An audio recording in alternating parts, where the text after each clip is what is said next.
Welcome back, y'all. Another episode of Evolving Through Experience, where we discuss everything growth mentally, spiritually, emotionally, physically, and beyond. And if you're not growing, bro, today's a great day to start.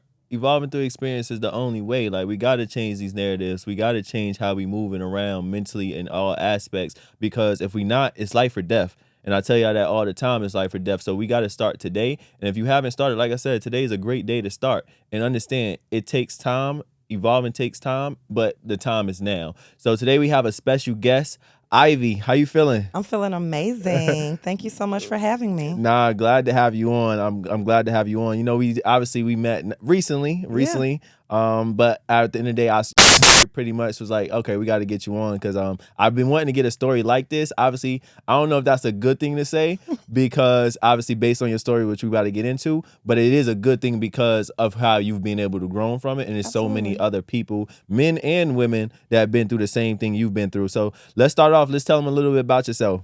All right. So I'm Ivy. Hello, everyone. I am a Mississippi girl at heart, born and raised in Mississippi, went to college there.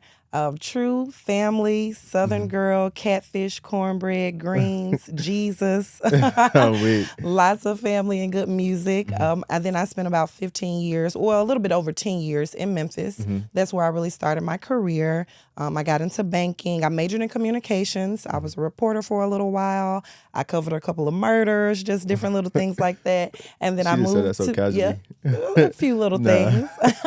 And then I moved to Memphis. And like I said, I started my career. I ended up getting into banking and finance. And from there, my career really took off. So I have over 15 years of banking, lending, life insurance experience. A lot of what my work does now is I'm really interested in closing the wealth gap, making sure that I'm talking to minority communities about the power of investment, actionable financial literacy, high income earning skills, as well as business ownership. Okay. Yeah. Well, we definitely about to get into it. You know what this episode is called? No, I don't. I know. I'm about to tell you. Never looking like what you've been through. Ooh. So obviously we know, like I Thank you. said, when I first met you, after we spoke, obviously, and I just want to shout out to my bro and my sis, Chris and Zayla, of course. For sure. Love you, Chris and Zayla. Shout out to them. But after we spoke, pretty much, I found out more you've been through. Obviously, we met on, obviously, like you said, in the finance industry at one of your events. But then we spoke and we were like, okay, we found out you've been through these certain circumstances. Domestic violence is one. Absolutely. So let's go ahead and start with that off the top. I'm going to let you go ahead and go into it. Okay, so off the top, yes, I am a domestic violence champion. I don't consider myself to be a survivor, because I believe I'm a champion. I triumphed over that. So I was married a couple of years ago, and when I got married, it looked great on paper. I was a branch manager at a bank. He was a dentist. We met, we fell in love. You know, clearly my motivations were to have a great relationship, but then I will also be transparent and say that, you know, of course, as a woman, it is important to marry up. However, sometimes when you are, or maybe not even marrying up, but just making sure that the person who you marry, that they have a prosperous future as well. So, of course, looking at, like I said, everything looked great on paper. We both were successful in our careers, so it wasn't like it was a complete step up. I was always already extremely successful. But I do think that looking at only the financial benefits of us two joining together, I allowed that to block me. And, you know, you look over red flags, and I just heard this thing the other day. It's like, you look over one or two red flags, and then your life is like Six Flags. You know, you get to going upside down, round and round. So, anyway, I mean, initially the relationship was great. We got married, but I will say this: like the night before we got married, we had an argument about something, and I'm at the time, and sometimes I do still struggle with this, but I'm just not an aggressive, confrontational person. So I was just like, you know what? It's the night before we get married. I just turned around. I'm like, I'm not going to argue with you tonight. But when I turned around, he did push me. So it wasn't like but it was a push. And it was the first time he put his hands on me. And at that time, I was younger. Marriage, I come from. How old were you? Come on, me asking then. All right, never mind. At that time, maybe like 28. Okay. So I mean, You're still young though, so yeah. Okay. Still So young. I'll say it like this. Well, the next thing I was about to say is that I come from a family where they do believe in marriage. So many of the people in my family are married. That's just one of the principles of just the way our family, that's a characteristic, I'll say, of our family. And so to be married is also something that I was programmed, and it is something that's important to me. So program or not, I do still believe and value marriage. But I will say at that time when that situation happened, I didn't have enough strength. It happened the night before I got married. My family was in town. Yeah. I didn't have strength to say, wait a minute, let's pump the brakes. Okay. So maybe like a year and a half, maybe 2 years after that, things were definitely getting a little bit testy. By that time, I had my daughter. But I do remember, at that time, we both enjoyed to drink casually. But I'm just a happy person anyway. As you should be. I'm just a happy person. So, but then I would notice that sometimes he would get a little bit, like just little things would make him angry. So not even necessarily aggressive. It just started off noticing that it's like, this is something relatively small and you're getting the amount of anger you're expressing doesn't match the situation. So, several times, I was new in my marriage, so I definitely tried to say, do you want to go to counseling? Is there anything I can do? At that time, again, I was young in my marriage. I grew up in a very traditional Christian household. So, you pray about these things. You talk to your pastor, your pastor's wife. I remember, I was Googling, how to be a good wife, like reading books, definitely trying to make sure that if it was something I could do on my part, You're trying. that I was definitely trying. So again, and even extending the courtesy saying, hey, I feel like there's some unresolved issues that you have. I know sometimes I'm getting blamed for them, but I think it's something deeper. So just really trying to have that open and honest conversation. Like, I see some things that are going on. I see the way that you're reacting. And I do feel like it's something way deeper that needs to be excavated, addressed, looked at, and removed. And you can't really remove it unless you're willing to look at it. I remember I even reached out to his mom. I'm like, hey, he's, some things are like, what was his childhood? Maybe can you tell me more about his childhood? Like, what are the family secrets? I'm in the family now, so what is it? But his mom, you know how it is within within certain communities. I won't say all communities, but as African Americans, and they're actually Nigerian, but we can all keep our stories to ourselves because we want our family to have a certain prestige. And so, the reluctancy to be transparent about whatever it was, even to this day, I still don't know. I know it's something with childhood, but I don't know exactly what it is. But essentially, long story less long, about 2 years into it, one night we had went on a date night. And like I said, there were still, I will step back and say, from the night he pushed me, maybe 2 years into that, there were a few times when we had an argument. And I remember one time he grabbed my arm and my arm was hurting for a while. And I remember one time he did something else. He grabbed my neck. He didn't choke me, but this was maybe 2 years. So it was just, I was really battling within myself. God, is this something you're going to save? Is this, I'm so early into my marriage. I'm so early into my marriage. It can't be ending already. We're just getting started. So just battling with those things and really wanting to be a wife, wanting to, I'm a branch manager. Yeah. Again, he's a dentist. We drive a Range Rovers. We're about to purchase a house. My daughter goes to private school. So all of these other things as well, I will also admit, definitely played a part in why things take so long or why you don't accept that first sign. You're weighing out these signs versus everything else that you potentially have access to. And even if it is just the title of saying, I'm a wife, I know several women just to have that title, it's very valuable to them. So again, there were maybe at least 3 instances, and all of these instances were sometimes alcohol was involved, but sometimes it would be saying, hey, you stayed out a little late. Like, we're just, it was things like that, like signs of infidelity. And, right before we started the podcast, as I've said before, I'm not confrontational, but when something doesn't sit well with me, I will eventually, I will address it. And I mean, at first it's just like, hey, it's soft. You start off soft and then whatever. But really underneath y'all boiling. Underneath we're boiling because we're trying to get down to the bottom of it. So anyway, in each instance, it was something that I was asking him to be honest and just the reluctancy, like I said, to be honest about whatever was truly going on. And so one night we had went on a double date with my best friend. She's still my best friend. We had a great time. On the way home, I think I had dozed off, but I gave him the address. And so anyway, we ended up getting to arguing about like an address. And it was like such and such Parkway versus the same street, same address, and like circle. So it was like the same street number, same name, but the Parkway versus the circle. That's what the argument was about.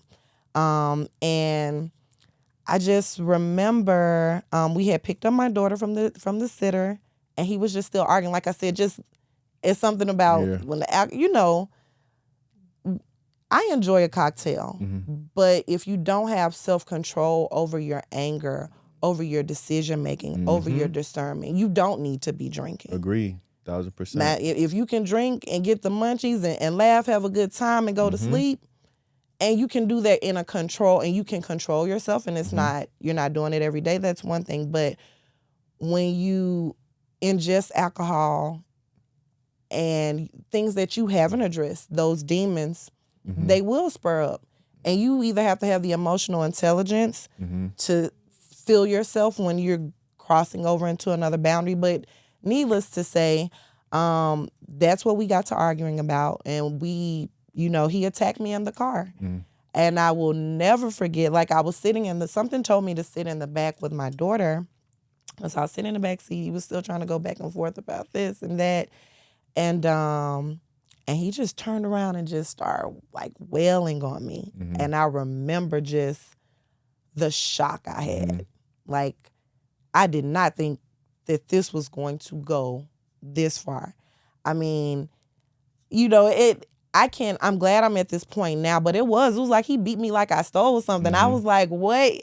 I just remember just the shock of feeling a man's fist all upside my head. I'm talking about, it was just, and it was, I know it was the alcohol, because when you lose control and you stop and you're in a rage, I know it's something else has fed into that. So I'll say it like that. But I'm not saying that he was not at fault.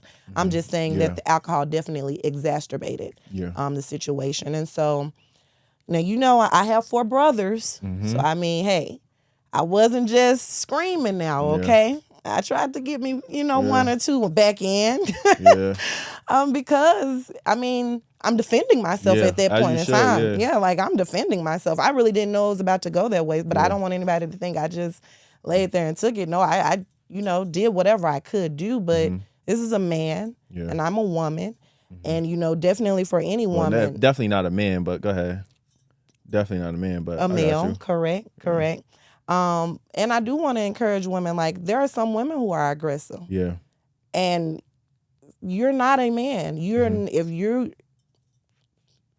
They have more certain hormones, muscle mass, everything. Like, I would encourage anyone to never challenge a man. And even if you have one of those men who would not hit you back, just still don't. That's not cool. And I can say that coming from the other side of the situation. But I do know that there are some aggressive women, and I'm not a fan. I'm not a fan of the aggressive, angry, hyper masculine on any side. On any side. Agree. It's so much to unpack right there, honestly. I know, right? Just it's let so me know much. Where you want me I'm going to start first. I want to commend you. The first part I want to commend you about is, like you said, before you started, you said you're a champion of domestic violence. I've met people that overcame it and they just said they're a survivor. I never heard somebody say champion. So I want to commend you on that. And I like that. And I think we're going to use that. We might even have to switch the title because that's valuable right there. And I think that's taking it to another level. I think surviving, calling yourself a survivor, is a great level. But like we said, with evolving, it's a continuous process. So the new level is champion. The champion. So like you said, to back it up just a little bit, I know you said for a minute you was doing all the research, trying to figure out how to help. So you said you didn't blame yourself, or you did blame yourself at some point, or feeling like you was to blame? I think at that time, I'm not going to say I knew I was to blame. I think I was just looking for solutions because I did want my marriage to work. So I'm a very solution-oriented person. As you should be. And I do believe that, and at that particular point in time, I will say I didn't have this necessarily frame of mind at that time, but I do believe that we create our own experiences. So I don't think I was as deep into the rabbit hole then, but I do believe we create our own experiences. And I believe that what I was trying to do was to create a different experience. So I was willing to pray. I was willing to, do you want to go to counseling? Do you want to do marriage counseling? Let me read some articles. I was willing to read books, all the things. And that's just me trying to preserve my family. Again, correct. I come from a family, a very close network, families, marriages. Why? Like, that's what I know. And so it's very valuable to me. So when I saw it was at risk, I was just looking for solutions. To fight it. So with that being said, I want to ask this. Do you feel like someone that could be a downfall? Because in this sense, obviously you overcame it, but we look at people for what we think they could be, with the value we think they could be versus for who they truly are. So do you feel like that is the exact reason why that could somewhat be a downfall? Because you did this because this is what you've been taught, you've been programmed, like, look, this is how it's supposed to be with raising a family. So at any sense, you're looking past all, obviously, the red flags, and you like, okay, let me keep trying because this is what I truly value. So do you feel like that was somewhat of a downfall? For sure. I will even say like that statement that most of us have heard, like, what goes on in the house stays in the house, and don't tell nobody about your marriage. Like, your marriage is sacred. You're not supposed to tell. So, and the thing about it is, if it's nothing to hide, you should be able to talk about it. Even if you're just going to your family asking for advice. Correct. You should have that space and opportunity to do it. And so I will definitely say the pressure maybe that I was putting on myself was a part of that. So me also trying to have this picture perfect life that I created in my head. Again, I have the degree, I have connections, I'm in the corporate world. The next stamp is essentially the husband, the child, the White House with the picket fence. And so I will say that having those family values are extremely important. I don't regret that. I feel like understanding the balance. I feel like this is whether you're married, family. Oftentimes we're in situations where we're either choosing another person or we're choosing ourselves. Or we're choosing this thing, this goal, and we're choosing it over ourselves. And so I feel like understanding, even though these are things that I want, that I know they will make me happy, on that journey there, what is it costing me to get this said happiness? Correct. And then when I have this said happiness, am I even truly happy? So I feel like that's what it was. But yeah, for sure, it's like, everybody's married. That's what, that's a part of my family culture. So that was a motivating factor for me to, number one, of course, clearly get married, but number two, I was doing whatever I could to try to make it work. To overlook those. Yep, and to overlook it. I can't lie. Before I even get to that part, I know you said, obviously, the day before the wedding, he pushed you. Obviously, you said it wasn't a hard push, but in a sense, if it wasn't even in a playful way, which even that has to be done lightly, the playful way, but in a sense of if it was an argument and y'all had a disagreement, and that was like, that's obviously now looking back, 2020 is hindsight. Clearly, like, that was it. Like, I had actually, before we got married, I had a dream. We were in our house, and at the time, I still don't like spiders, so I'll say it like that. But in the dream, in our house, it was like spiders kept coming out. And I remember, like, having that conversation with God, like, like, signs. It was a sign. And I mean, even still, I'll say this, like, I prayed. I was like, God, is he the one? And I never heard yes or no. I just was like, full steam ahead, baby. It looks good on paper. We're good. He's nice. We're traveling. We're doing all the things. This is what the relationship goals. I don't even think they were saying it at that time. Yeah. But Nah, you young. They was saying that. were they? Right? Okay, Yeah. okay. Nah, I'm gonna take that one. yeah, you young, so. Yeah, I am. So all of that, it's like, okay, it looks good on paper. So it was just causing me to value the wrong things. Correct. Instead of looking at, again, and I'll even say this is to women and men. It's great to have a financially stable partner. That is always the goal. But you need somebody that is kind. You need someone that is considerate. You need someone that is trying to evolve through their experiences. Many people go through experiences, they pack them up in a box and they put them in the back of their head, and they either try to ignore that it happened, they try to not process it, they try to, but they don't understand everything that we experience shapes and forms who we are at that time and in the future time. Correct. So if I don't analyze what happened, what role did I play, whoever I'm mad at, maybe I have a right to be mad at them, but how long can I carry this anger? Yeah. So just having those internal conversations with ourselves and having a person who is willing to be vulnerable with themselves, with you, with God. Like, if I act like it didn't happen, I'm not over it. And I feel like oftentimes there are people who have been molested, mistreated, rejected, abandoned. And we just act like, okay, now that I'm at this big grown age of 24, 34, 44, it doesn't matter. And your inner child is still so wounded. Yep. And it's like, can you just still come back and love me at that point in time when those things happen? Can you go back and pick me up? And so I feel like having a partner who understands that, it is truly invaluable. Now, don't get me wrong. I don't want you to be all into that, and you can't, but it is about a balance. Correct. And so many times as women, I can say this for myself, I've personally done this, putting too much value on his success, what he does, what he can do, what he does for you, versus how he treats you, versus when we have an argument, are we really resolving it, or do we just act like it's not there, move on until it comes up again? Screw and fight, or know what I'm trying to say. I got you. Yeah. But, and I mean, there's a time and a place for that, but we do still always need to go back and say, hey, what really happened? The other night you were mad at me, I was mad at you. Having somebody that's willing to do that, that's where the more relationship, important. That's so much more important. Because I'm really of the mindset where, number one, again, I'm a strategist, so I can figure anything out. That's financially, anything. We can figure it out. So, and I'm going to make sure I'm aligned with somebody who can also figure things out and make things happen.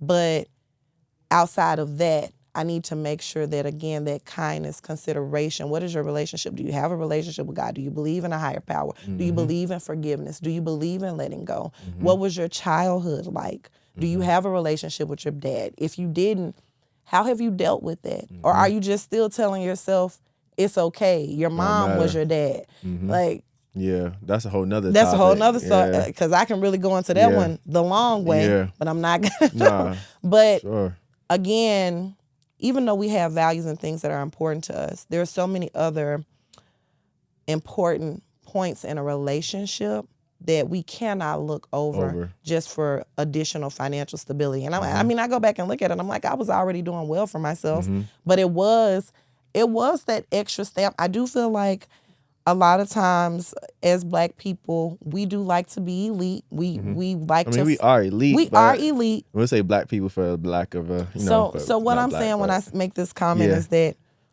we're still dealing sometimes with things that have happened in our past. Racism. Generation. We still wanna because we are intrinsically elite. We want to make sure everybody knows it.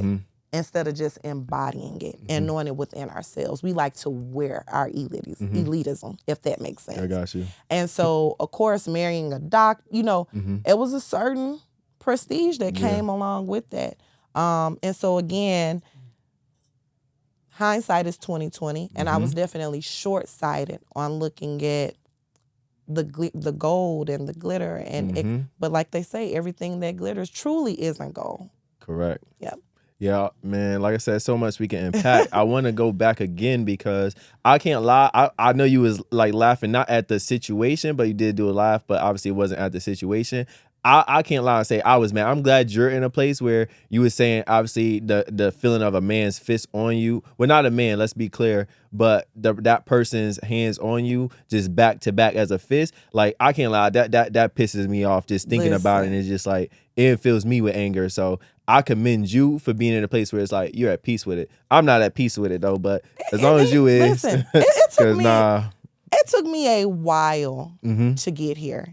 I mean, and I thank my God, me, you know, I am Everybody played a role. grateful. I'm grateful to where when I share this story, I don't have to burst into tears. But trust me, that took time. Yeah. That took me unpacking the story. It took me sharing my story. So trust me, when I first even used to think about what happened to me, tears, waterfalls.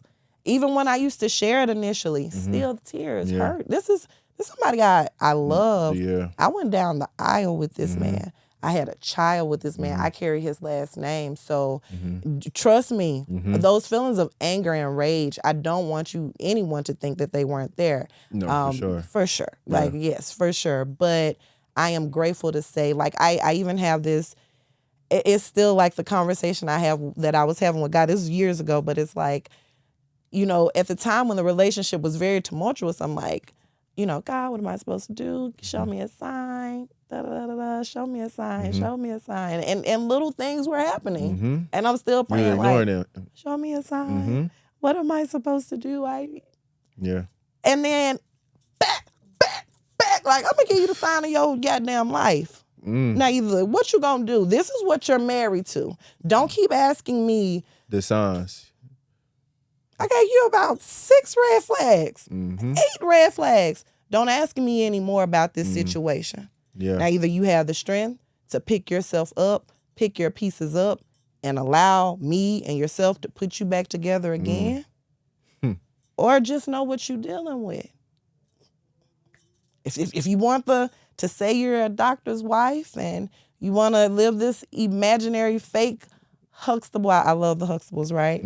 But you want to live this life that is not even real, then you can have that too. This is what come with it.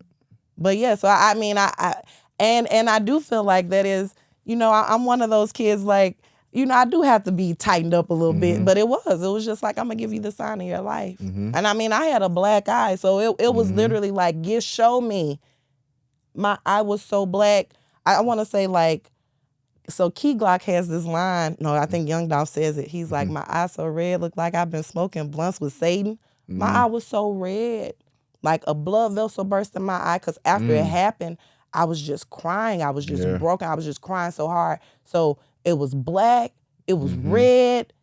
It was ugly situation. Like, we didn't even get into this, but we made it back to the house. He was still acting crazy because, like I said, we left and it kind of happened in the car, but we weren't too far from our home. So we made it back home, and it was just still like slightly like going down.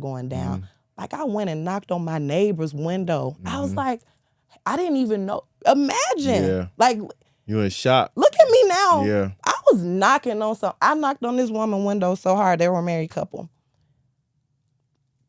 Bow! I broke this woman's window. Broke her window. Cut some yourself. glass went into my wrist. Like, blood, like the squirty sound, that blood. Like, definitely. No, I'm so grateful that I can smile through that now. Yeah, for sure.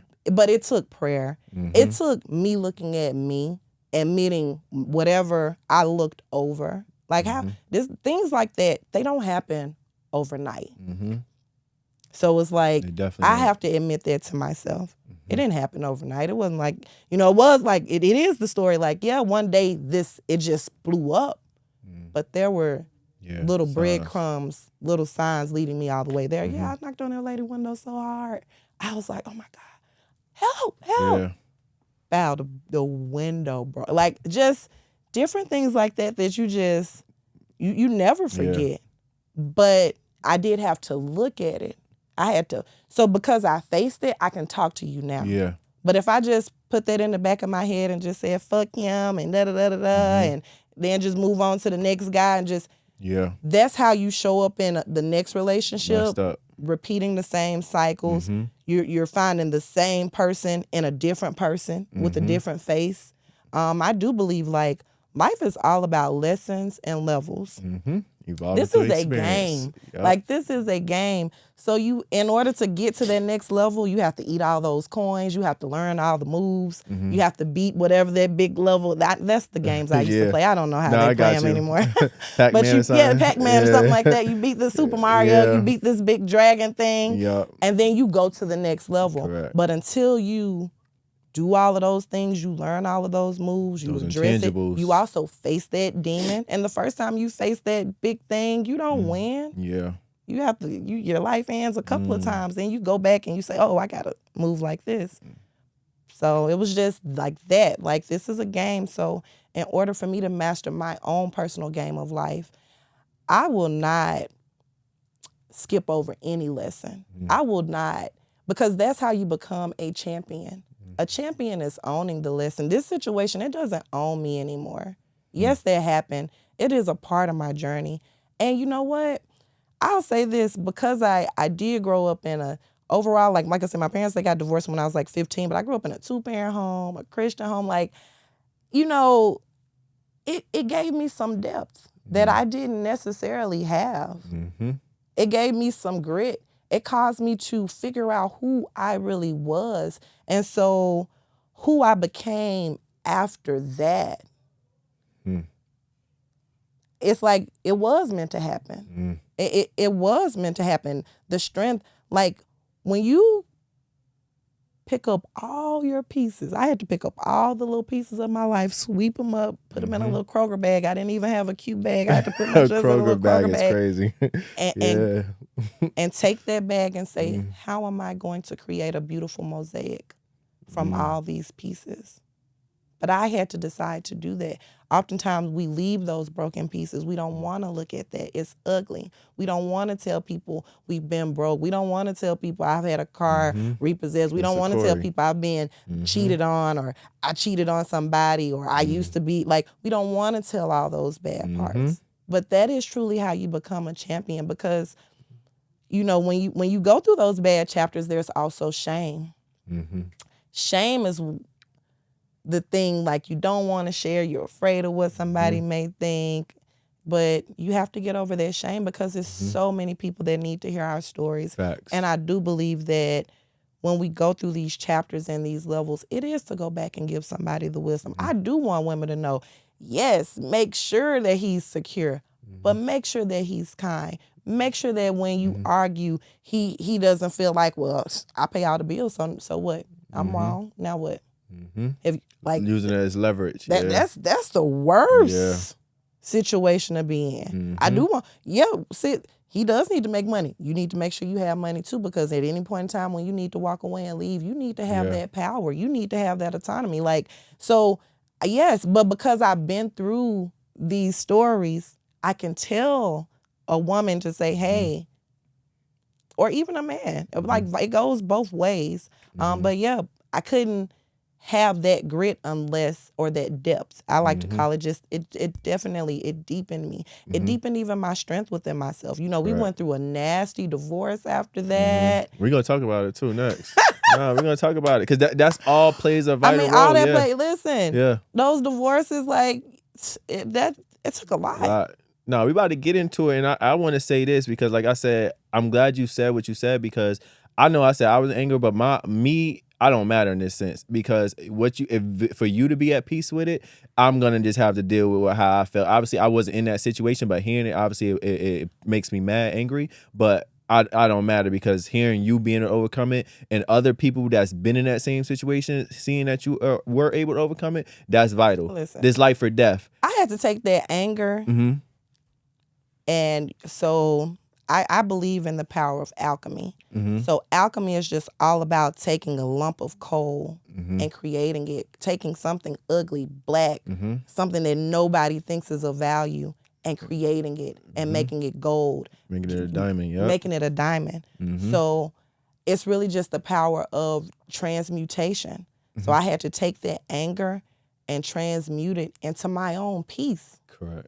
Like, you know how many people are bitter about stuff that's happened so long ago? Like, bitter. And still, like, man, it don't matter. I'm still blessed. God has... Facts. And again, just a woman that I evolved into after that situation. And continuing. Yeah. And then sometimes you go through things like that and you realize that God is so on your side. You realize the power that you have in yourself. I wouldn't have known that. Yeah. I wouldn't have known that had I not been in that situation. So, correct. Yeah. Nah, like I said, I want to give you your flowers now because thank you so much. that's vital. Again, like I can't say it enough. It's life or death, and that's vital. So I definitely just want to give you your flowers. I want to say this too. I know you said you have 4 brothers, and obviously I know you didn't mean anything by it when you said you was trying to get your licks back. I want women to know that even if you've been in that situation and you feel like, oh, you should have fought back, what can you give them to tell them or let them know they're still powerful, even though they didn't fight back? I know you did, and it's like because you have 4 brothers, but for the women out there that like, dang, I just felt powerless, like I didn't feel like I could do anything, what can you share with them, an intangible or even tangible, to let them know like, I'm still powerful or they're still powerful? Yeah, for sure. The first thing is you have breath in your body. And I feel like if you have breath, you can still make a choice. And so the fact you're still breathing, the power is really choosing yourself. The power is saying, you know what? I took that L, but what led to it? And how can I make sure I don't repeat this? What do I need to look at within me? That's the power. It's like, you know, and it's honestly like, also knowing he didn't win anything. A man, you don't get any points. No points. For bossing up. Yeah. Slapping not a even female. Bossing up. That's some talking, like, exactly. Yeah. But like, you don't get any points for being aggressive to a woman. Yeah. Whether you're arguing verbally. Some women, it's verbal. Yeah. Some women, it's financial. Some men, they financially abuse. It's so many different forms of abuse. Yep. So it's really like, whatever situation you're in, the power is in choosing not to stay there. Correct. The power is in choosing, okay, I deserve more. You already see it. So now you have to say, am I going to believe that this is all I can create for myself? Am I going to believe this is the only relationship I can create for myself? Because I guarantee you it's not. Yeah. I guarantee you can create something better. But if you're struggling with it, to me it's like, just go within. I feel like self-love. Pour back into yourself. That's the choice. Okay, so definitely if you have breath, continue on. But be prepared to walk away. Create your exit strategy. Like it's more men, it's more chapters for you to write for your life. It's more men out here for you to date. It's more money for you to have access to. It's more life for you to live. It's more joy. It's more laughter. It's more drinks. It's more beaches. It's more sunsets. It's more moon rises. So the more that shame and you're isolating yourself within your thoughts, living step out of that. Don't be worried about, well, if he's paying, what am I going to do? You're going to figure it out. You're going to survive. You're going to live. That's what you're going to do. And really on the other side of that fear, that's really where life is. That's where the life is. Facts. And even when you put yourself in that uncomfortable situation and you see the resilience that you have, see, I can never be played. I know I'm so resilient. I know I have been through that. Again, all the other things that came with it, the resilience, the confidence that I have in me, the confidence to know now, number one, I won't be in that situation again. But number two, even when trust me, like some people were still like, you gonna leave him? Yeah. I still say, I still have people like, well, now he's a dentist. You sure you're gonna leave him? The level of what they put on value is crazy. The level of what they put on value. You're like, they pretty much saying the money's more valuable than your life and your peace. You still gonna... I hope you cut those people off. Of course you did. My fault. Who am I asking?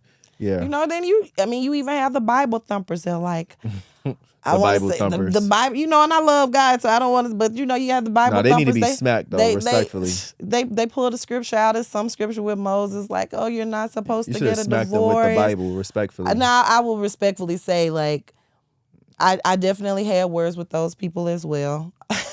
Somebody need to smack them My with the throat Bible. chakra has always been active, and so I definitely like what, please, but still. So as a woman, you have to, as a person, the biggest thing you can do. I say this all the time. The longest journey I will be on, the longest relationship I will ever have is the one with myself. Mm-hmm. I'm gonna walk this earth with myself the longest. We're gonna process things the longest. I'm a mom, not my kids, not my mother, not my husband, ex-husband. The longest journey I will have, and the most fulfilling one, is the one I'm going to have with myself. So every time you choose a situation, another person, you're really telling yourself, I don't love me. And so, we post the self-care and the self-love and the brunches and whatever we buying, but it's like, do you really love yourself? So that's really what I would challenge any woman who is like, love yourself enough to walk away from it all. Within, like you said, I'm glad you said that, because we was just talking about that. Within is where you're gonna really find it, and like you said it already. So I'm glad that's something everybody can walk away and gain something from. I want to talk about the divorce now. Like, what was that process like, the divorce, and then also explaining this to your child, because that's a whole nother level to it. And I want people to know, like, that's in that situation, that may have a child, young child, newborn, whatever age, that's like, okay, I have to separate because this is between our life or death. How did that pretty much conversation journey go? Because it's not just one conversation. Sure.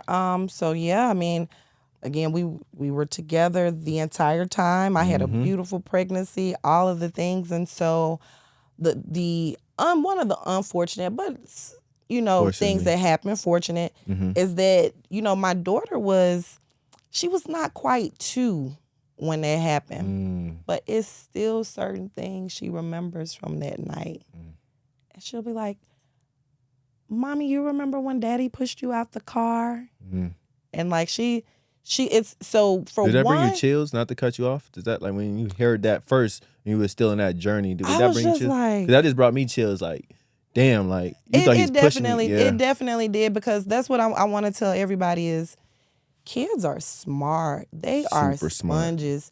So please, like, even arguing in front of your children, that's a no-no. Like, I even grew up in a time where, like, my parents would tell you, we having grown folks conversation. Even if my mom was on the phone with one of her homegirls, it was like, okay, you all need to leave.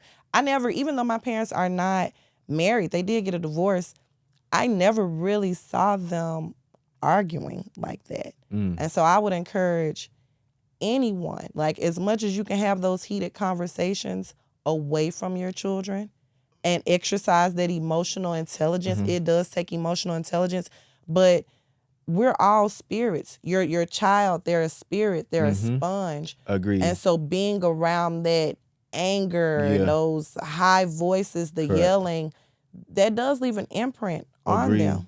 And it leaves an imprint on their DNA, which affects their future generations as well. So it's just like, you have to also take all of those things into consideration. I'm glad you said that, because I want to shout out Julian Gordon and his queen, right? I heard he just had pretty much spoke about it. I like Julian Gordon. He just spoke about that the other night, right?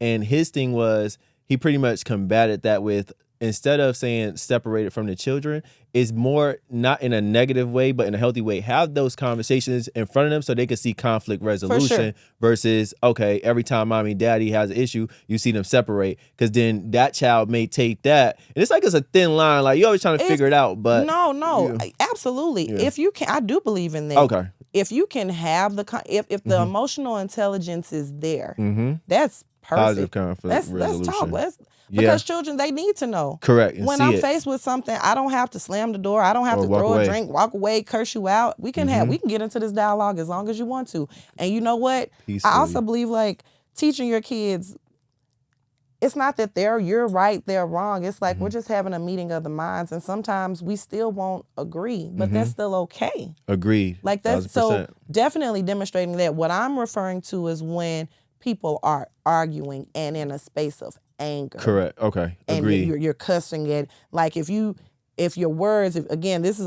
really about emotional intelligence because you have to have emotional intelligence to say, it's getting heated, but I'm going to keep it at this level.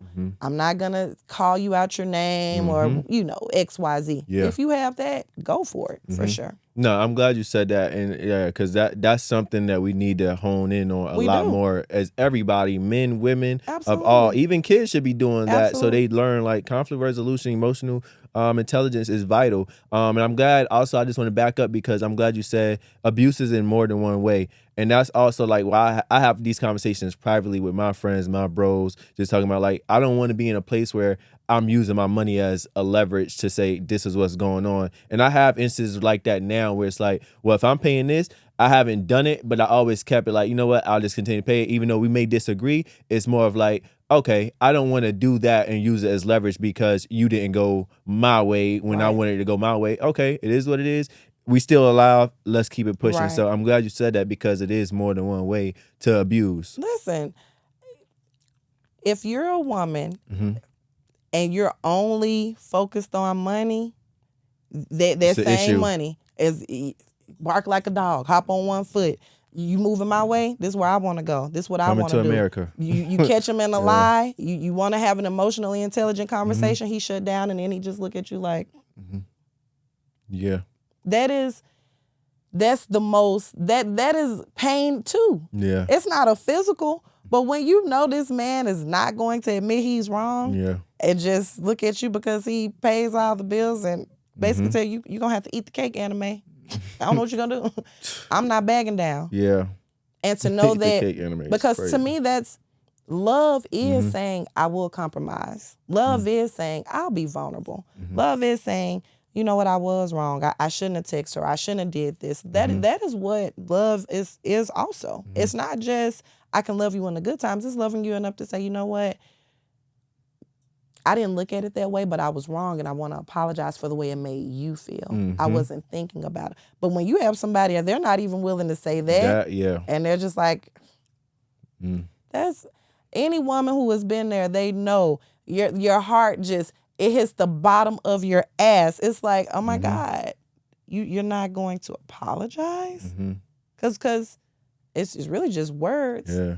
So with action. With actions, absolutely. I do agree with that. But I will definitely say it's more than one way to be abused. It's more than one way to be mistreated. It's not just all physical. And so regardless of what, like, really, we all know what situation we're in.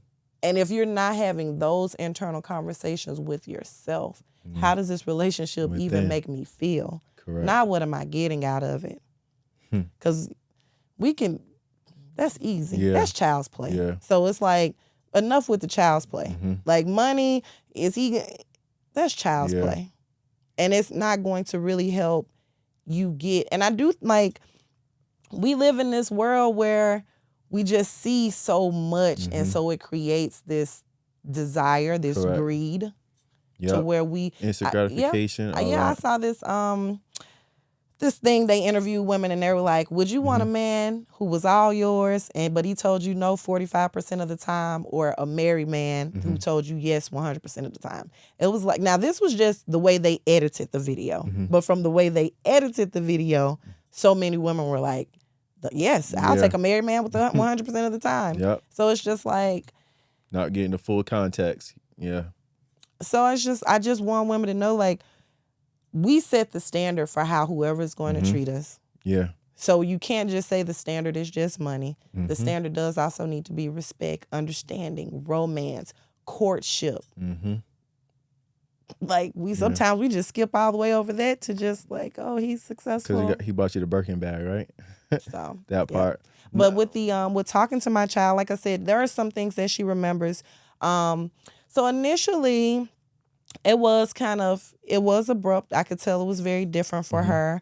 One positive spin I did try to give to her when she really realized, like, it's separate and we're not getting Together, back yeah. together.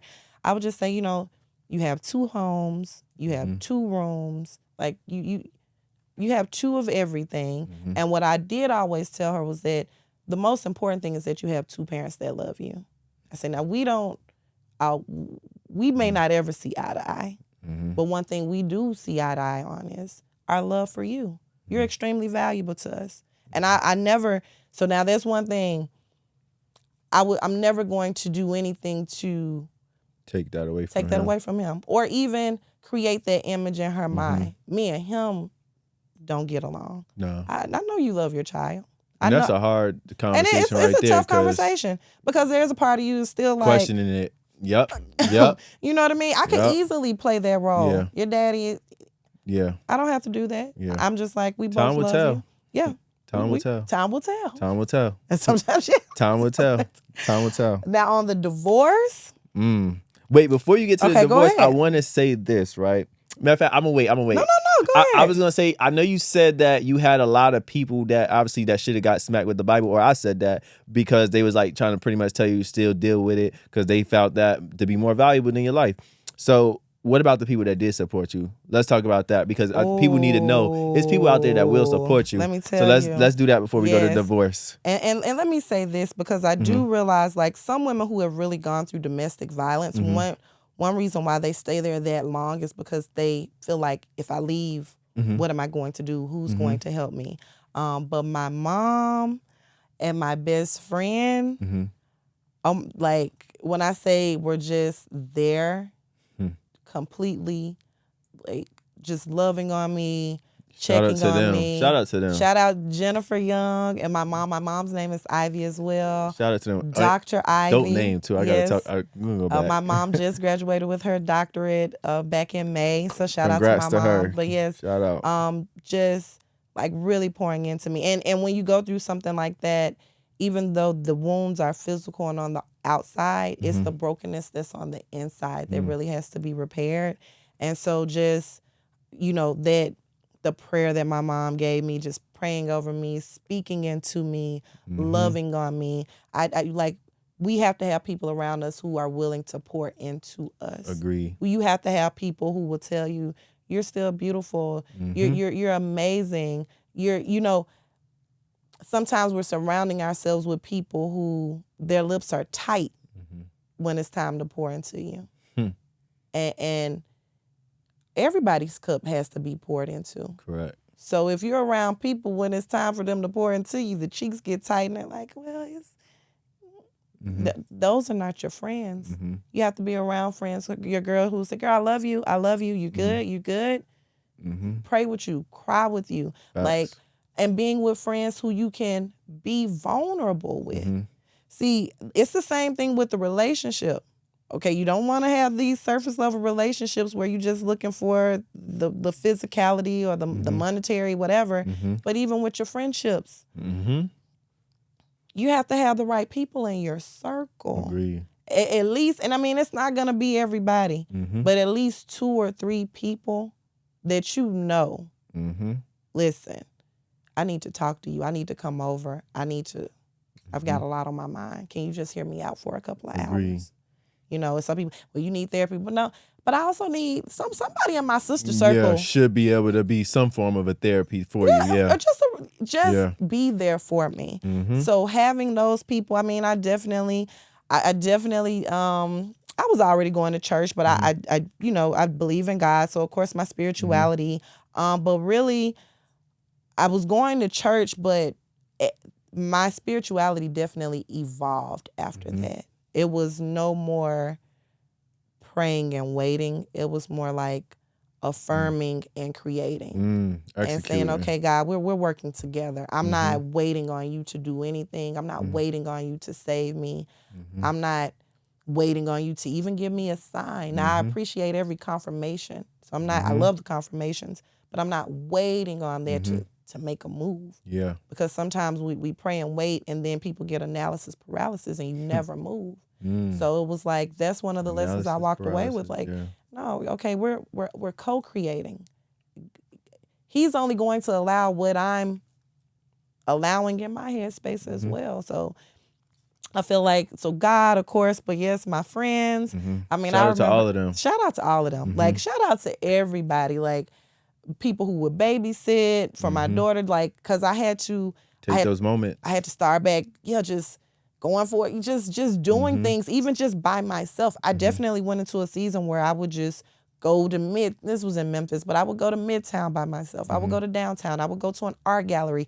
I would go and look at murals. I would just go because I was like, okay, who am I? Who am I? Who am I without this wife? Or, who am I outside of all these titles? I place so much value on these titles.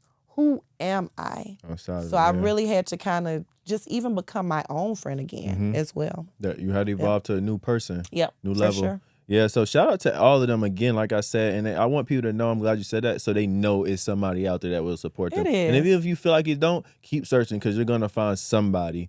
And here's the thing. When you show up authentically, your tribe will come to you. But if you're showing up with a filter on, you're trying to show up on your Instagram person and not your real person, then you're not going to find the right people because you're not even showing up to be the magnet for that which you want to attract. You're showing up as what you think, what you've been programmed or what. So we have to get out of that. Correct. And it just really kind of goes into like really knowing who you are. Your new self. Yeah, your new self. Yeah. So now I'm glad you said that. And lastly, but I know we said we're going to cover the divorce. So I'll let you go ahead and speak on the divorce, and then I'll go into the last part of the divorce. Perfect. Just listen, like they said, it's easier to get into than it is to get out of. The divorce, it took a while. He is a dentist, and he's Nigerian. Shout out to all the Nigerians, but they're very headstrong people. Well, I'm headstrong as well, but so we both. It was just clashing. So I had to get an attorney.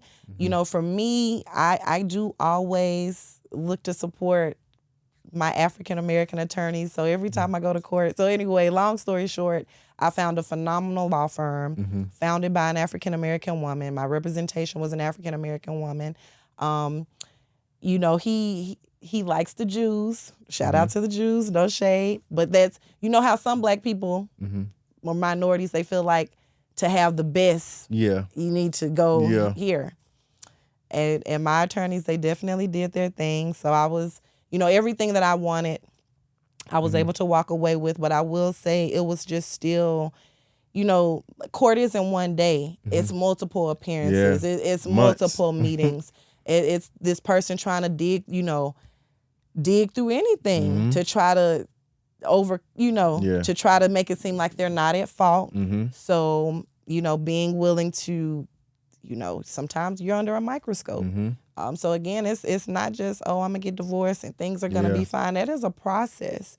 And it is also like a test of your mind because again, you're ready for it to be over, but you have to go to mediation. After mediation, it's still multiple meetings, parenting plan, child support, XYZ. Do the lawyer schedule match up? The lawyer can't do anything until next month. You're ready for it to be done today. Then the judge's calendar has to line up. It's so many moving pieces. It's a lot of moving pieces within a divorce. And so I would definitely say, if it is possible, I do think like it isn't anything wrong with having a prenup. And I mean, this is not just saying, I want half of his stuff. It's a prenup. I feel like as a woman, update that paperwork. Do your paperwork. America, we are a business. This is a capitalistic world. The most you have on paper, the better you are off. Facts. And the most you get on paper while everything is good, again, the better off you will be. So then when things are not good, you still go back to this document. And this is what we already agreed on. It's an agreement. And again, America's all about documents, business, paperwork. So that would be one thing out. And it's not, someone, again, if you can, do it. And even if it's just saying, hey, if things break down, this is how we want to treat our child. This is what I will do. If I was willing to support you in this capacity, I'm not going to take, but I'll support you 30%. I will do a fraction of what I was doing for this amount of time. Yeah. This is how we would treat our child. Like, just as much as you can, because again, the divorce, and it's still, two attorneys are battling it out, and it's still in that judge's hand to make that decision as well. Yeah. So it is a lot. Yeah. And it is not, it's definitely not something that's made for the weak. Yeah, for sure. You have to have mental. You was built for it. Yeah, solitude. I did. Yeah. I did. Like But it was times when I did, it was, again, so his attorney had gone to law school with our judge. So it's all types of things. Yeah.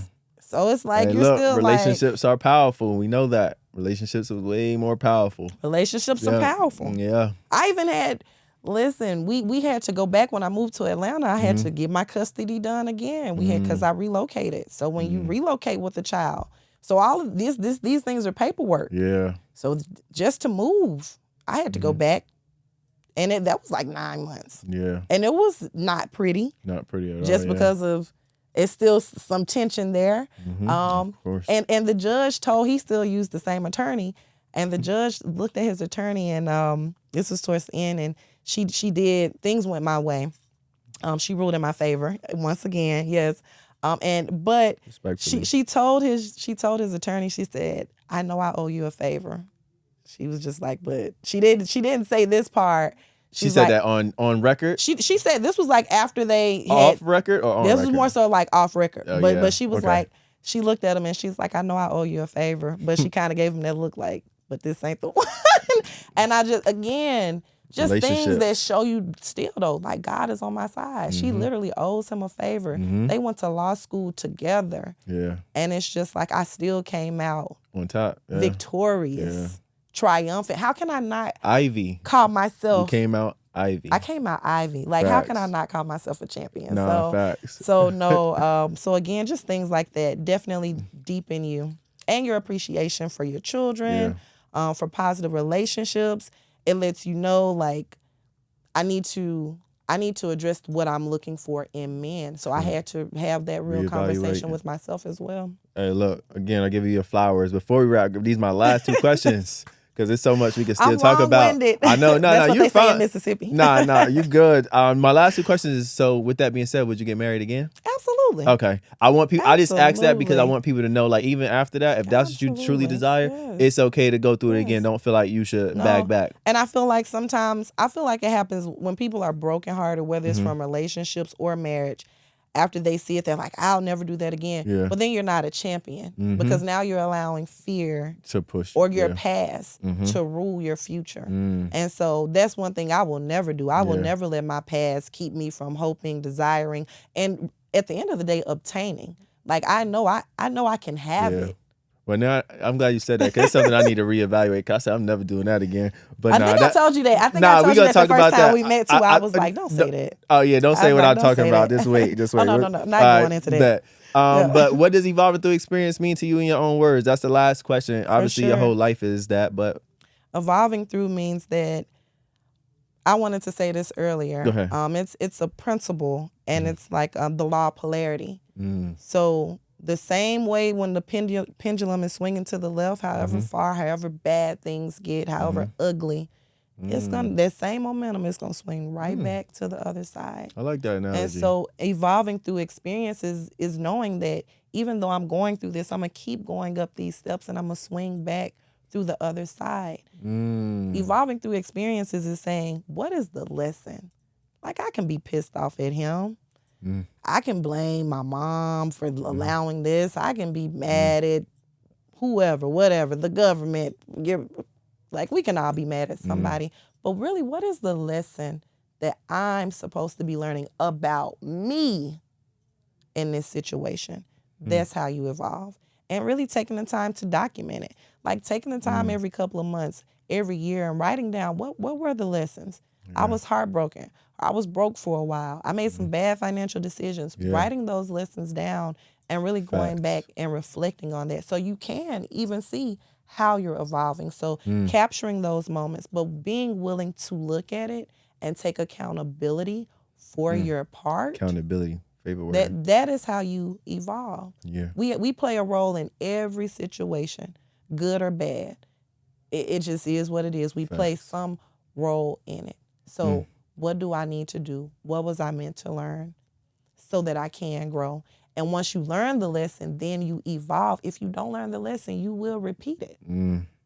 So you're not going to evolve if you don't digest whatever you're supposed to get out of it. Hey, man, y'all heard it from her. Y'all heard it. That's vital. I'm glad the analogy you use. I definitely love that. Where can people follow you at? People can follow me on Mogul Money Mindset. And I'll tag you at the bottom. Yeah, for sure. Tag me on the bottom. I have a link tree. Definitely tap in with me. Again, I am a business development officer as well. I also have an ebook entitled Why I Decided to Stop Being a Strong Black Woman. That's on my link tree as well. Yeah, I'm gonna need that. I'm about to, we're gonna post that at the bottom too. For sure. Sure. So thank you so much. Nah, for sure. It was a pleasure having you on. So if y'all gain anything again from another episode of Evolving Through Experience, like we said, it's life or death. We growing mentally, spiritually, emotionally, physically, and beyond. If you gain something, share it. If you didn't gain something, still share it. And at the end of the day, bro, look, we got to change, man. We got to evolve because it's no other way around it. So make sure y'all check us out on all platforms at Evolving Through Experience, TikTok, YouTube, Instagram, Facebook, wherever it is, you name it, follow us, check us out. Lastly, follow it and join our Discord, free Discord, where I'm going to be sharing free weekly information on how we can all heal and grow in every aspect. And like I said, it's free to join. It's a free community. Let's share all our experiences, be transparent, and how we can all overcome it. So make sure y'all follow us at Evolving Through Experience. And again, one last thing, I just want to shout out my aunt and my entire family because, again, her is particular because she gave up a kidney a few weeks ago. And again, this is why I say it's life or death. We got to take care of our health.